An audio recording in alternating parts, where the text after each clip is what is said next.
ช่นะผลงานวันนี้ก็สิประมาณ6 โลในที่โอ้ยังงามมีสด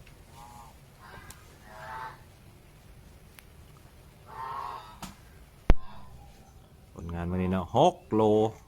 คอรอ6 โลคอรอตัวใหญ่อยู่ตัวกำลังงามพอดีปิ้งปลาได้มา6 โลปลายเนาะ6 โลปลายเขาก็เฮ็ดเป็นถุงเนาะถุงละโลเนาะถุงละโลเนาะประมาณโลขีดหนึ่ง2 ขีดนี่แหละเนาะได้ปลาอยู่4-5 ตัวเนาะ4-5 ตัวขึ้นกับตัวน้อยตัวใหญ่เนาะตัวน้อยตัวใหญ่ปนกันเนาะแต่ละถุงนี้